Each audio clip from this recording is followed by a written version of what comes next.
fond memories of J Dilla. J Dilla was a good friend of mine, and I got a chance to know J Dilla and Fat Cat. They were in a group together on Payday Records called First Down. And when I was working at Payday Records, that was one of my, Dilla's beats was smacking, and I'm like, I love these dudes, right? So when I got to Warner Brother Records, we needed a remix. So it was an artist named Little Indian that Howie T signed, right? Howie T was a A&R at Warner Brothers, and nobody was playing this version of Little Indian. And I said, yo, ain't nobody I'm doing a mix show. I'm like, ain't nobody. He said, well, you get the remix done. I'm like, all right, cool. I said, Dylan, man, do you mind like trying to redo this record? Like I'm starting to catch. So if you look at if you Google Little Indian J Dilla, this record smack. That was his first like major label remix on Warner Brother Records. Like I single-handedly probably take credit for bringing J Dilla to the West Coast. And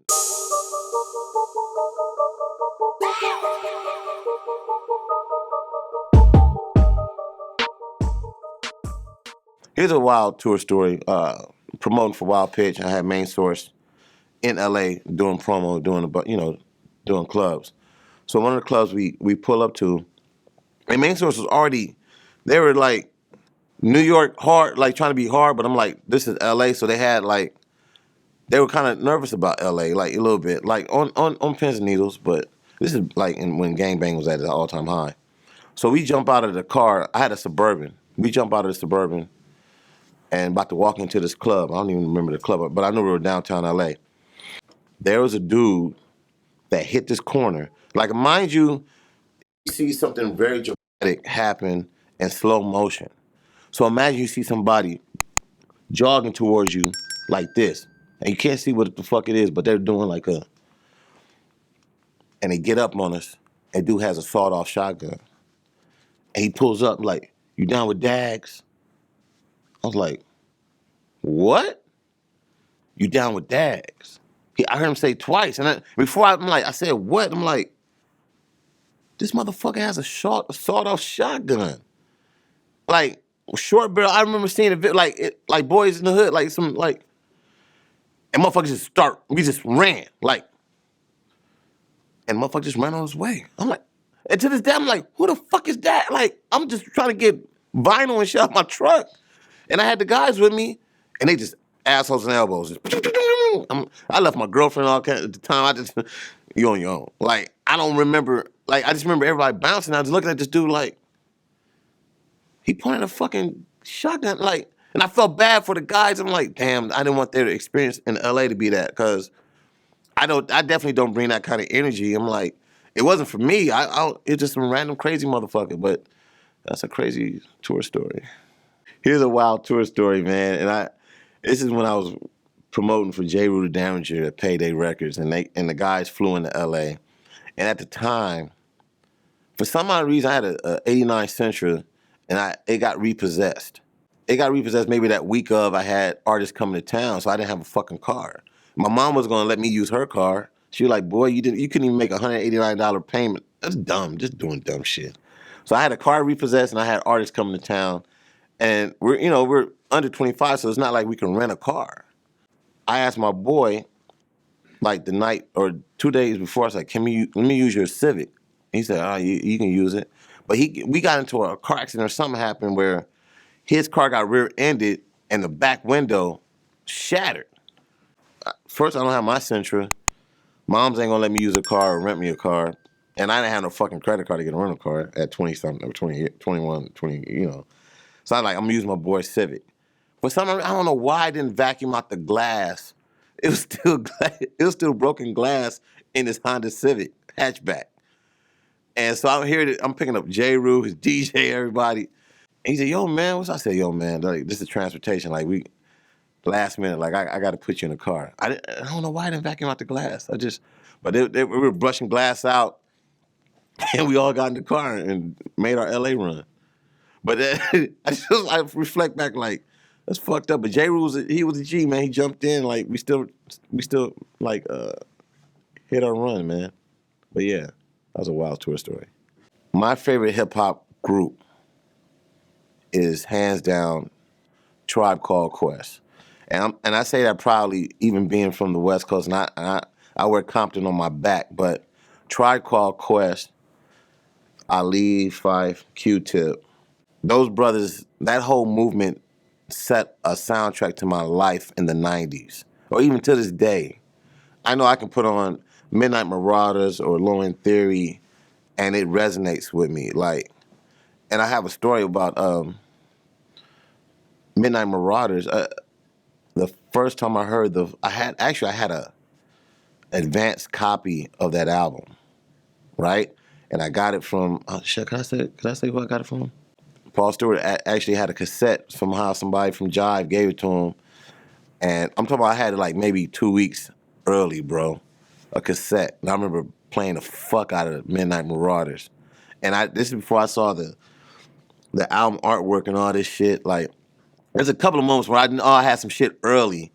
Midnight Marauders was early, and I remember, well, first of all, yeah, Tribe is definitely my favorite hip-hop group just because I grew up, my uncle played a lot of jazz in the house, and I love what they were doing with the sample flips, and I loved how they were spitting over it, and I love, it just sounded really big to me, like huge, like a world tour. I remember getting the vinyl, I never had a chance to, that's funny, I never had a chance to do street promotions for fucking Jive.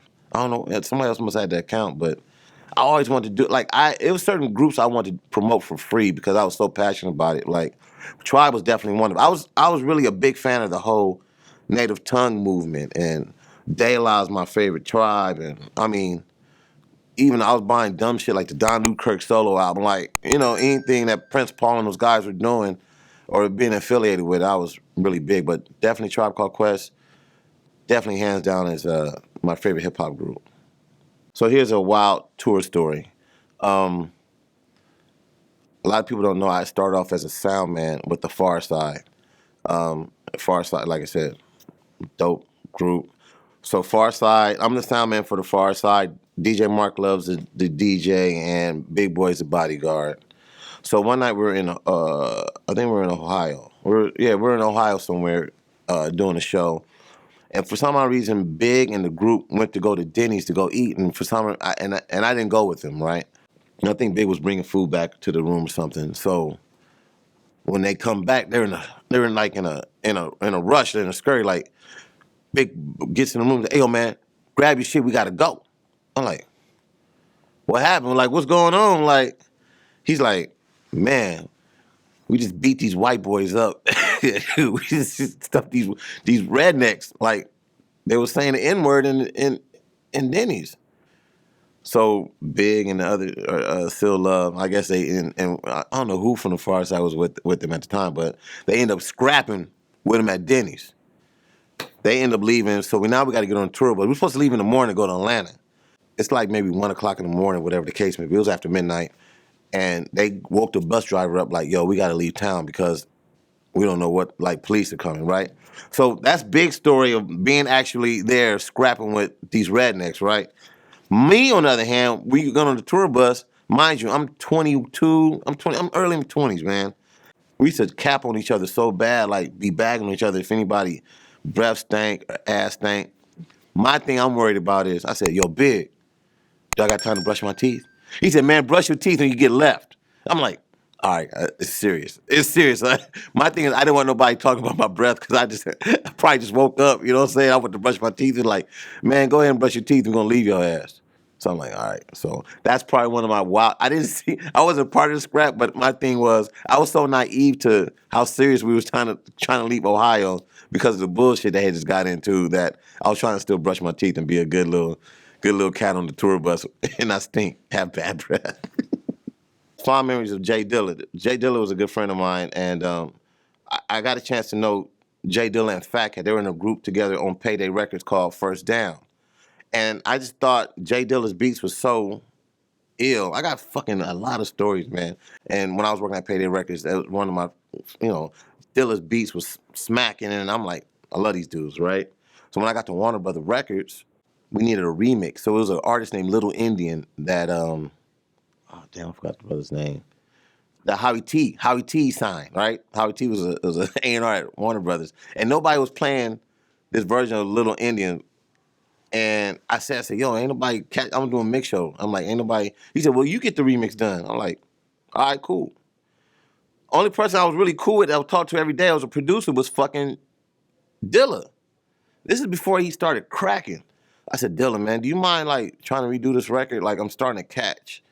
So if you ever look up, if you Google J Dilla Little Indian remix, this was his first remix he had ever done.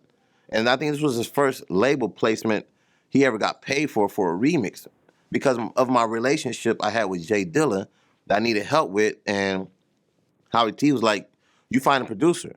If you look at whatever, if you Google Little Indian J Dilla, this record is smack.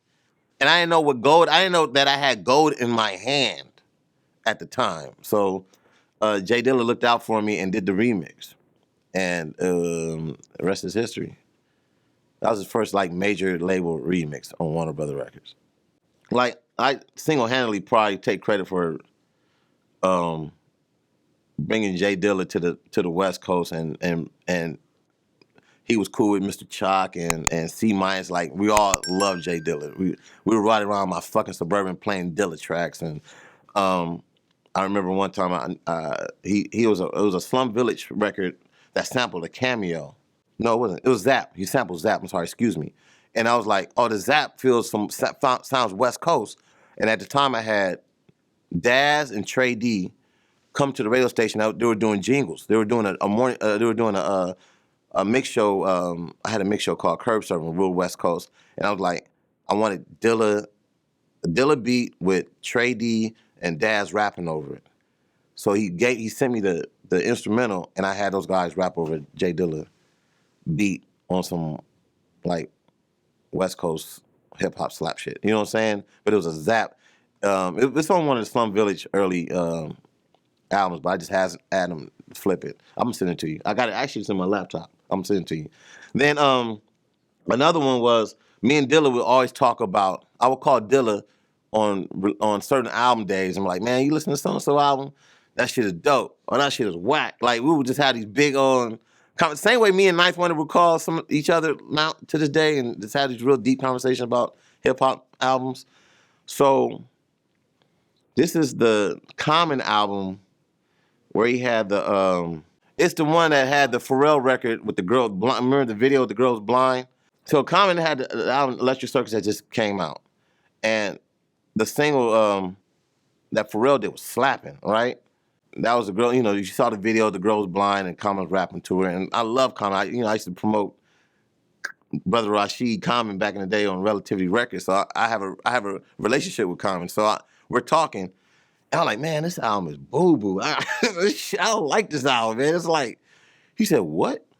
I said, I don't like the album, man. Like, I only like the Pharrell track, but I try to listen to everything else. It's just different. Like, it sounded like they were experimenting. And I got that the Roots was on it, but I didn't look. He said, yo, did you look at the back of the album? I said, what are you talking about, Dilla? Like, nigga, He said, man, I'm co-executive producer of that album. I'm like, oh, shit. I said, hey, I'm just telling you, nigga, I just got the CD. Me and him fell out behind that shit for weeks. Like, wouldn't pick up the phone. It was upset at me. And I'm like, damn, I just put my opinion. It's my brother. I could speak freely. It was probably one of my least favorite Common albums. I'm a Common fan. That's my guy, Rashid. Like, it's probably one of my least favorite Common albums. And I was talking to him freely about it, and that shit bit me in the ass, man. I didn't know he was producing. We did that shit at Jimi Hendrix studio. He was saying all. I'm like, man, I don't give a fuck about that shit. Shit's kind of weird, man. So that was one of the J Dilla moments. Then I got another moment. So me and Dilla were when Dilla was staying in LA with Common, I had tickets to go to a Laker game, and I invited Dilla to come with me. This is when he was sick, So I picked up Dilla from Common's apartment. And for some odd reason, I had to go back to my apartment, which was fairly close in the neighborhood in North Hollywood. And we came by, and anybody know me, I'm big on my CD collection. So in my apartment, what was supposed to be like a coat closet when you walked in, I transformed it into a CD storage area CDs from the floor piled all the way up to the top, right? So now Dilla's going through my shit. And I'm like, I don't like letting nobody borrow my shit. So then he comes across the AMG album. Like, bitch better have my money album, right? Oh shit, you got this on CD? I'm like, yeah, that's on West Coast. To me, I was like, that's the West Coast style, but AMG wasn't from the West Coast, DJ Quick. He said, man, I like this. I like how DJ Quick made this album. He said, man, let me borrow this CD. I said, man, it's my only AMG CD, dude. Like, he said, I'll get back to you. I'm just gonna try to sample some stuff off. I'm like, all right. Motherfucker never brought my CD back. So I was in my feeling like, he took my AMG CD, like, that's my shit. That's one of my go-to slaps, you know what I'm saying? So, yeah, Dilla, motherfucker, you need to bring my CD back. Another J Dilla moment, man. So I get to Detroit to do something. I don't know why, but this is like after the fact I left Payday Records. I was on there for Warner Brothers or something. Of course, I'm gonna call Dilla and I'm gonna call Fat Cat, my guys who are from Detroit. So we hanging out. So I'm like, let's go to the strip club. Like, let me see what the Detroit strip club scene is about. We hung out. We went to a club one night, and this is the first time I've ever seen people dance so hard to like music that girls were sweating through their jeans. Like, you can see it, literally, their jeans were wet. I'm like, fuck, it's hot in there and it really gigging, like they really moving, right? So J Dilla and them, they're like laughing at me because I was tripping off that. I'm like, nah, like, I don't see girls like sweating through jeans in LA, dog. Like, we got dope clubs, but this is on some other shit. So we go to the strip club, and Dilla was cool with, like, he wanted to go to strip club. So we get there, and I see him just really cupcaking with this chick, like, just met her. And I'm like, man, hey, hold on, man, we at the strip club, like, this other. He was really liking this chick. And I'm like, and we laughed at it later, like, hey, man, it's quiet, but you was really on this one girl. So anyway, long story short, he met somebody at the strip club. End up, when he had a daughter, his daughter and my daughter were born on the same day, October 1st. And it's from the girl he met at the strip club. So I'm like, it was too many coincidences. Like, you wouldn't have had your daughter because, I came to town just asking to go out, and I went out to a random spot. You met the girl you was feeling, and then you had a baby. So we share that. One of his daughter's birthday shared the same day as my daughter. We had like a daughter on the same day, same year.